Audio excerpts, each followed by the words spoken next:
Hey everybody, welcome back. Thanks for bearing with me while, I had a few issues last week. We will continue to learn a few things that can help us in our post-production process this week. I do want to remind you all, well, I guess it won't matter too much since, this is coming out on the day that this stuff is due. But we do want to take a look at your final project rough cuts. At this point in the day, we only have Holly's project has been submitted to us, but that's about it at the moment. So I assume everybody's working very hard to get their stuff out and exported and uploaded and shared with us on Canvas. So over the week, we should critique every single project that is uploaded. Every student in the class should contribute something to these critiques for the rough cut. Remember, at the rough cut stage, a whole lot can change from here. Once we get to the fine cut and final cuts, if you start seeing things like, you could have fundamentally changed some story elements or something like that, it's a little bit too late to change all of those things. We can certainly give suggestions about how to kind of polish the project a little bit more and stuff, but rough cuts are where we really need that feedback to make our projects better. So make sure that you respond to absolutely everyone who submits their project. It is due today, so if someone submits their project a little bit later, you have a little bit more leniency on who you can critique or how many people you have to critique from there. So everyone who has their stuff submitted on time, those are the projects that you must critique. Anyone who submits a little bit later, then maybe you don't have to do it. Okay, so beyond that, I have a tutorial to show you in After Effects. Actually, we did a little bit of After Effects work with titles before, but I want to show you how to remove things from your footage that you might not want to be there. So I have 3 examples for you, and we're going to run through those things. Also, I'm going to post another video from my graphics and effects class that I think can help you guys out. It's a 2.5D or 3D parallax effect, which can kind of help you create some footage out of still images. It's an interesting kind of project. It does require a little bit of knowledge of Photoshop and After Effects. You should be able to kind of follow along even if you're not really adept at those 2 programs, but you should have just like at least a cursory knowledge of how to use those programs. I believe that you have that for After Effects, but if you don't have it for Photoshop, it might be a little bit difficult for you. But I will post that too. Neither of these projects require you to upload anything for me, so really just stay focused on your final projects. But these things can really come in handy if you run into some issues like maybe a boom mic falls into a shot that you really want to use, or a take that you really want to use for just a second, and you don't want to punch in and do that, kind of lose resolution or mess with your framing or anything like that. This could come in handy for that. Could come in handy for a lot of things. So let's jump into it. So I have a brand new After Effects project here. I'm going to go ahead and import some footage. I just double click my project window here. It's just like Premiere. And then I'm going to find where I've exported my stuff. I exported all 3 of these clips as H.264 clips because we're going to use the content-aware fill, and it does take some time, especially if you have high-resolution video. So I just kind of compressed my video pretty good here, hoping that it won't take a couple of hours. I'll jump you through it either way. So I'm going to jump you into what I would consider as the easiest content-aware fill project. I'm just going to create a brand new composition out of this footage. And if you don't know already, if we're in Premiere and we have a clip that we want to jump out into Premiere, we can always right-click the clip and go to replace with After Effects composition. This clip and all of its attributes will move over to After Effects. Then you can kind of manipulate things from there. But if I'm going to eventually jump out into DaVinci Resolve, that After Effects composition will not move over with my XML. So it kind of works a little bit like a nested sequence. So you would have to export the video and then bring that back in. In my case, I just went ahead and exported my videos as separate, or I exported my clips as separate videos. So here's my first one, and I selected this clip. I have a bunch of clips like this actually, where there's this little bit of kind of schmutz on the lens. It's actually in a rear. It's not on the rear element of the lens, but inside the lens itself, a little bit of lens oil got onto the lens, which was a whole lot of trouble when we were on set. We didn't really have the option to take apart the lens and clean that stuff up. But you do see it there because it's on the inside of the lens. It's not like super in focus. It's not messing with our footage too much, but we can see it right here. Hopefully everybody can see it on the screen capture stuff. But I can definitely see it when the sun's out with the sky in the background and stuff. If I end up getting maybe into some areas where there's a lot more detail and complicated stuff in here. So at this point in the shot, I can't really see it that much because it's in the it's overlapping some background elements here. But if I jump back, and I can see it starting to eclipse into that background stuff. And when it actually does, if I watch it move, like if this is a moving shot and I'm moving from just the background here to this part of the shot, then I will be able to see it in that background. If I just started here, maybe I wouldn't see it at all, but it's something that I want to remove through the entirety of the shot. Okay, so to do this, it's really simple, and it's kind of the same process for all of these things. It just gets a little bit more complicated along the way. So we need to create a mask around this little spot in our image, and we're going to do that by using the pen tool up here. You can click P on your keyboard to get the pen tool, and I just want to make sure that my layer is selected in the layers panel here. If I have something, if this layer is not selected, it's going to create a shape here. That's what the pen tool does naturally if you don't have a layer selected, but I do. So instead, it's going to create a mask for me. And when I complete that mask, that's I make enough points. My first point touches my last point. You can't just click the last point and move it next to the first point. You have to click the first point to close up that mask. As soon as you do close up the mask, you'll see something like this. You'll isolate the problem area of your video, and everything else will be black. Now what we need for this project to work is to cut out the problem area and see everything else. So we need the inverse of what's happening here. And to do that, I'm just going to press M on my keyboard for mask, and I'm going to see all my mask properties. You can also just twirl down on the layer that has your mask, and then twirl down on masks, and you'll see your mask here.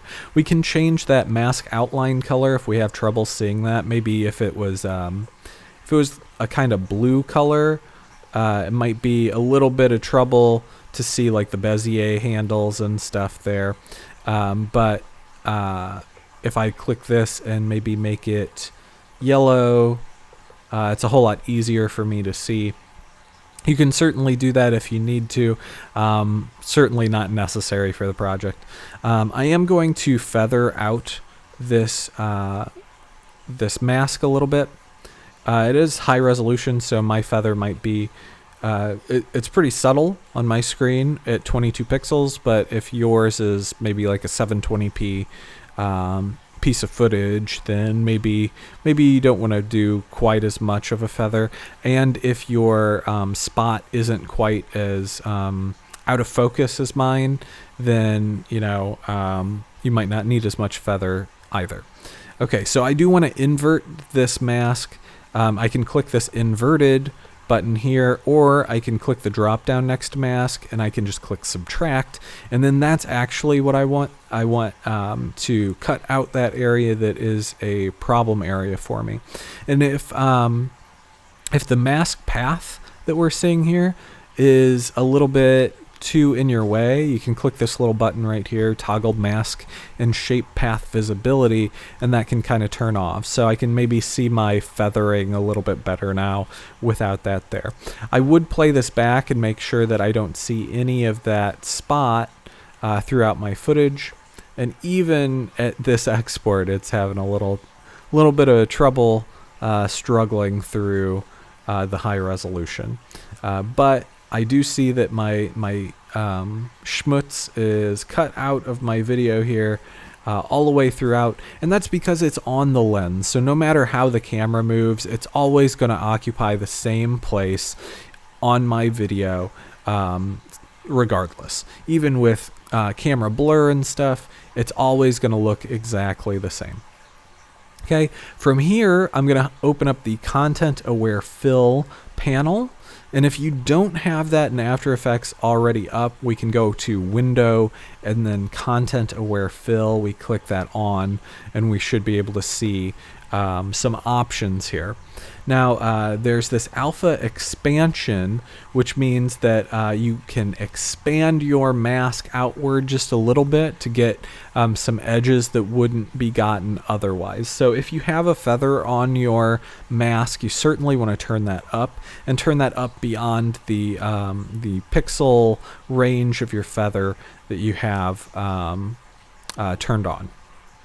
Okay, now you have fill methods here. You have object, surface, and edge blend. I'm going to show you each of these three things through this tutorial, but here's what they basically are. Is there an object that you want to remove? So let's say there's a boom mic that falls into the shot. That would be an object that you want to remove from your video. It's an actual physical object that was captured by the camera. Surface, anything that's on the surface of the lens. So in this case, it's a little bit of dust on my lens, or oil in my case. If you have even maybe a flare that you wanted to remove, this could potentially do that. I haven't tried it with a flare before, but something that actually is on the lens surface.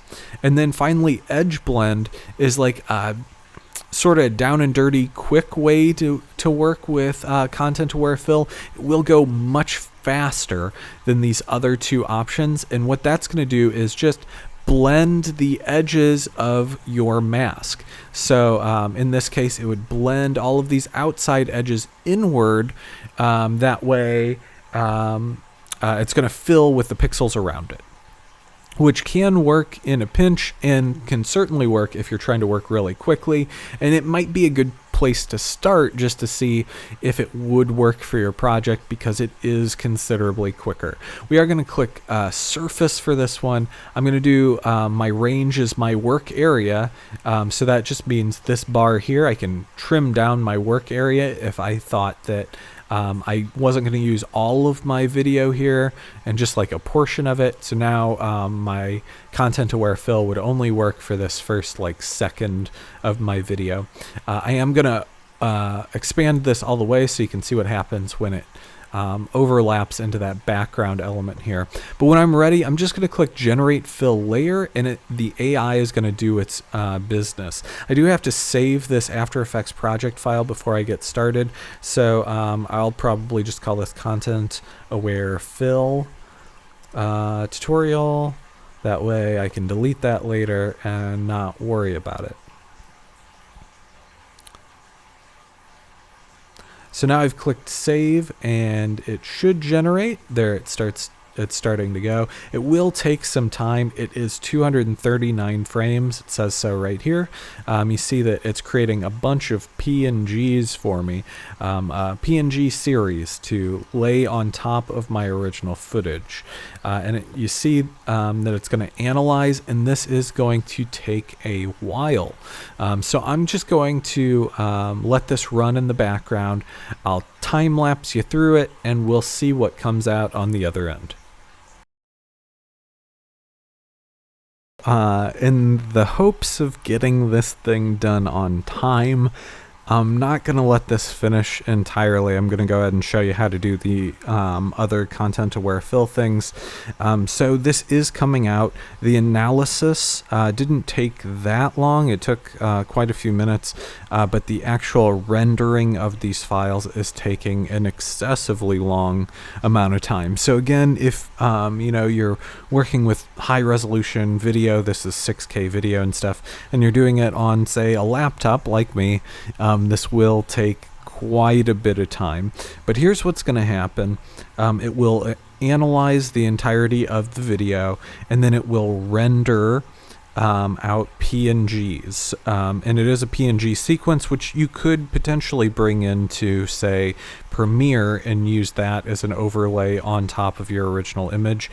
But depending on where you saved your After Effects project file, you'll find a brand new folder called fills, and if you go into this file structure here, you'll see all of the still images that have been created with After Effects' AI.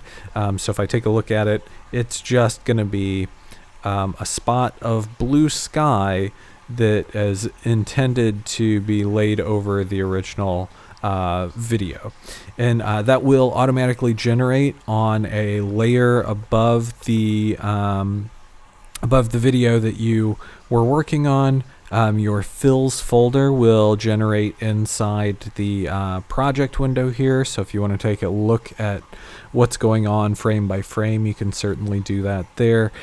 In my case, let me just show you what ended up happening. This is what it looked like, so definitely had some issues with the schmutz there. It kind of looks worse than what it did before, but I just kind of corrected that with a little bit of Lumetri color, which is available in After Effects just like it is in Premiere, only you don't have all of that cool graphic interface as you do in Premiere. So I just adjusted the exposure of it and the temperature a little bit and tint of it a little bit and saturation a little bit, and then turn that back on, and there you go. Schmutz is gone.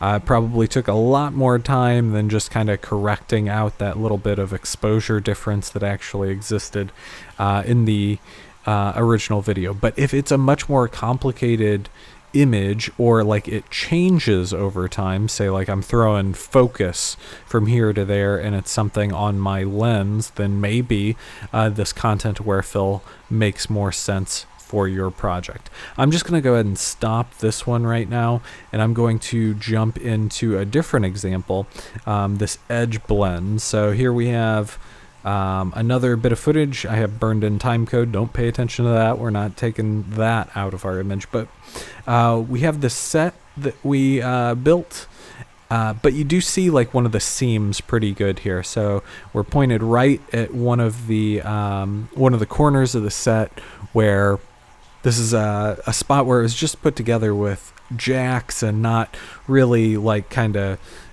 built for that corner to be shown, but the angle that we ended up getting for the shot did show that corner pretty prominently. So we want to kind of clean this up a little bit, and it is out of focus, and it's not like our main like right. It's kind of on the thirds line, so it does show, but we're not paying attention to it that much. Hopefully we're paying attention to our actor here, but we don't want it to be distracting, so we can take that thing out really quickly. The difference between this versus the surface is that the camera is moving here, right? So I'm just going to play that through. Okay, so you see how the camera's handheld, so the whole time that little line is moving on us. It is going to be a similar process, and hopefully it goes a little bit faster since it is the edge blend. But what we're going to do, once again, is create a mask. And that bottom part looks fine. It's really just right here that's the issue. I'm going to choke up my mask a little bit. I don't want to lose too much of the wallpaper there. I just want to lose that black line that exists. Okay, so once again on mask, I'm going to subtract this mask. I can feather it a little bit, but I'm just going to let it do its thing this time.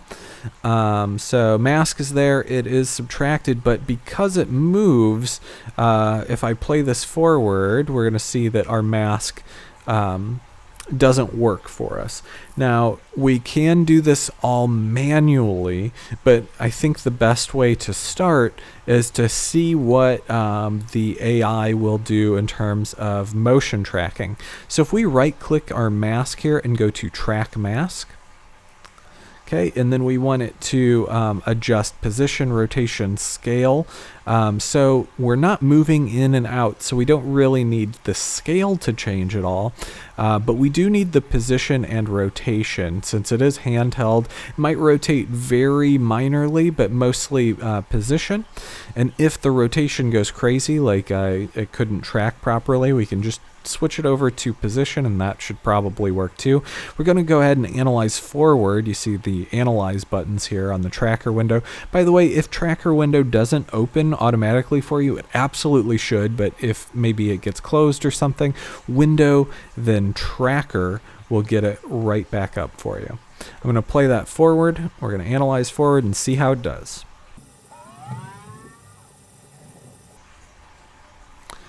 Alright, so it did a pretty good job. It ends up falling off just a little bit. I'm going to switch this from subtract to just none for now on the mask so I can see what's going on. Okay, so it did an okay job through the first part of it. Now I could go through and manually do like frame by frame or every few frames to kind of correct the issues that were a problem. But what I could also do is let the tracker do its thing again, just beyond where the track starts to really fall off. So we're still centered here, and we're looking good here. Okay, so we'll just say that it's starting to fall off at this point. I'm just going to delete a couple of keyframes here. I'm going to move forward and right.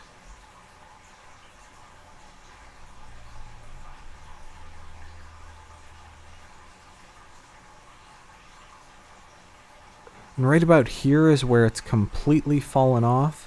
So I'm just going to delete all of those keyframes. And all of the keyframes afterward as well. So all this stuff looked good to me. Then this stuff started to fall off. And right here it was completely off from where I wanted it to be. It is still sort of on, but it's not in the center like it was before. So I'm just going to click on the mask path there. You'll see all four of those little dots pop up, and I'll recenter. And at this point, I'm going to analyze forward again.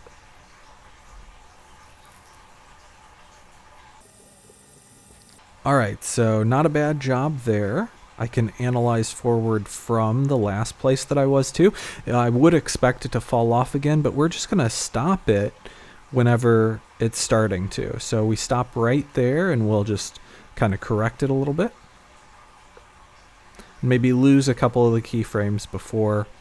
That way it stays relatively where it needs to. Maybe a few more frames.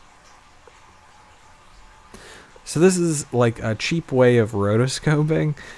So if you're not familiar with rotoscoping, it is a very tedious process, and one that you will probably get used to as you continue your post-production career. Alright, so it's not perfect now, but it's pretty good, and it saved us a ton of time from doing this frame by frame, which is important. Okay, so we have our mask animated for us, and then we're going to once again go to subtract from there.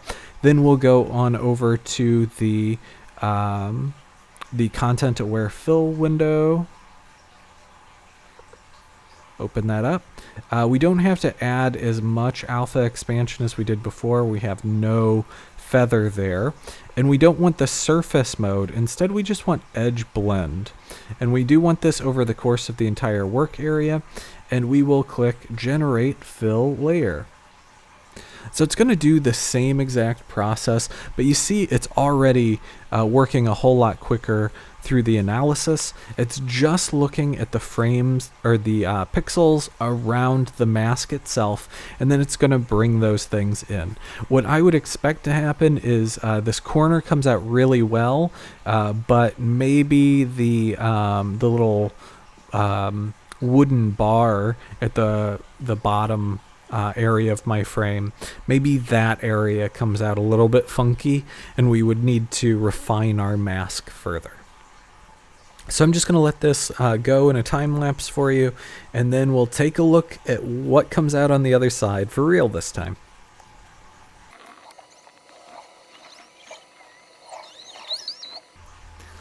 Alright, much quicker this time. It's all wrapped up, and if I just toggle off my mask shape visibility, it looks like it did a really good job. If I play this back,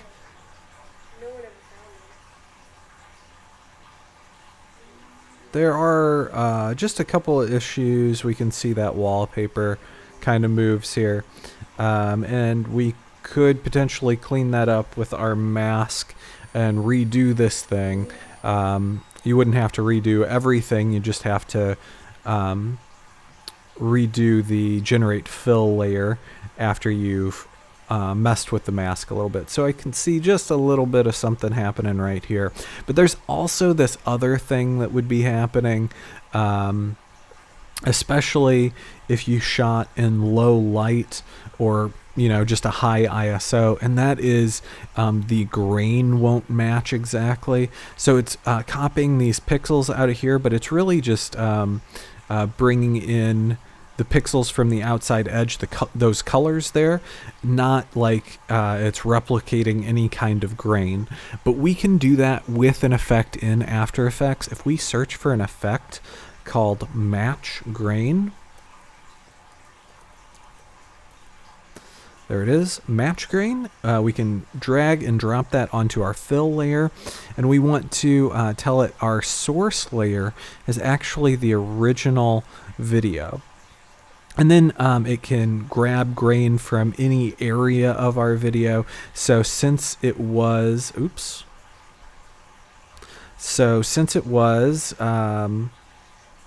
in like on the wall there, I'd just pick an area that's still on the wall and going to pretty consistently be on that wall, a little bit away from the area that we covered up with a patch. So now it's sampling the grain from that area and putting it on our original video.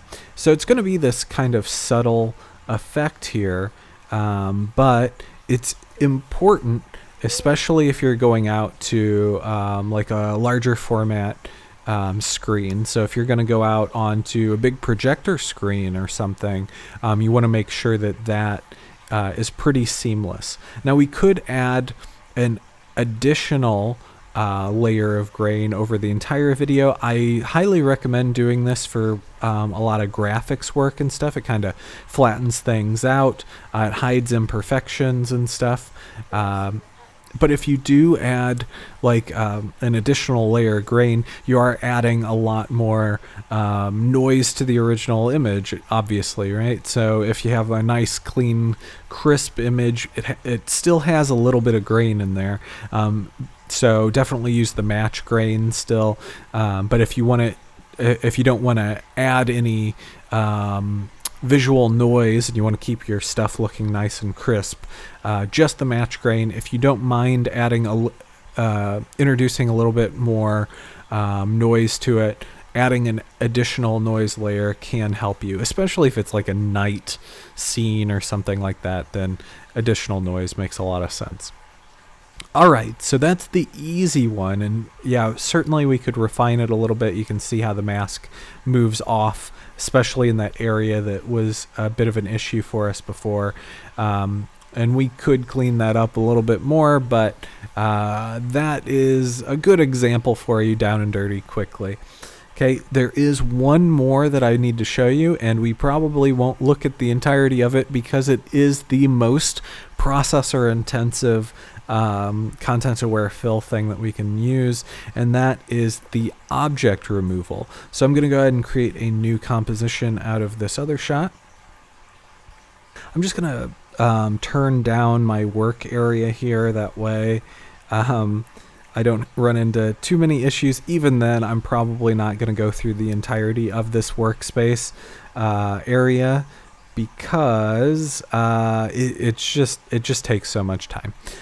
So I can use my pen tool. The idea here is I'm going to remove this hole. This works really well for maybe like a boom pole dropping into your shot, or some kind of object that you actually have to remove. I looked through my footage kind of quickly. I didn't see any boom mics dropping into the shot there. So I just picked this one. I think that it could work here. Honestly, though, the edge blend would probably work about as well, since everything around this hole in the bathtub is pretty similar. Okay, so I can use my pen tool to remove this hole with a mask, or I can use my shape tools as well. So just making sure that I have my layer selected here, I'm going to use the ellipse tool. I'm going to just drag and drop an ellipse over the hole there, and I'm just going to switch this over from the mask over from add to none temporarily, so I can see my mask and make sure that it's covering everything I want it to cover. All right, looks pretty good there, so I'm just going to click subtract and make sure that that looks good. I'm going to toggle off my mask and shape path visibility. Okay, looks good, and from here I'm going to track it. I can track mask, right click track mask, right?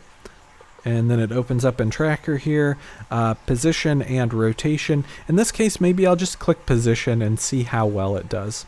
All right, we're tracking forward. Okay, so it did fall off a little bit, but that happened way past my work area. It looks pretty good through that space, so I'll just call it good here. If it does fall off again, we can delete some keyframes and restart it over and over as many times as we need to. And we can also do it manually pretty simply.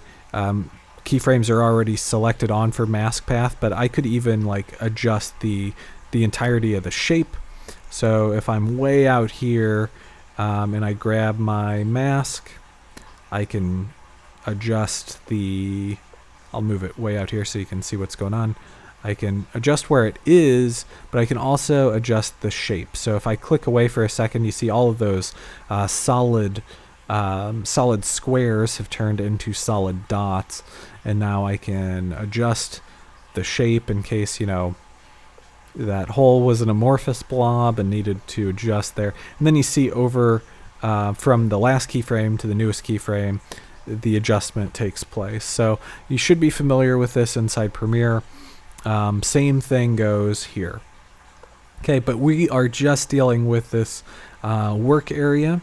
So our tracker here has done a pretty good job, and now we're going to head on over to the content aware fill. So window, content aware fill. There it is. And we're going to choose the last thing that we have on our list, object. We're removing an object here. I guess that's a little bit subjective, but you know, in our cases, it is an object. We are going to generate fill layer, and it's going to do the same thing it's done every other time. It is going a little bit quicker this time since it isn't quite as long, but it is another high resolution video, so chances are it'll still take some time.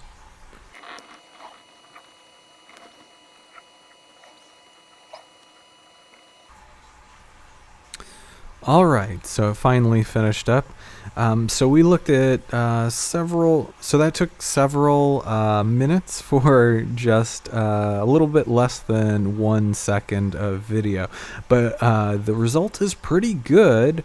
If I toggle off that mask path visibility and play it back, I can see that the hole has been removed.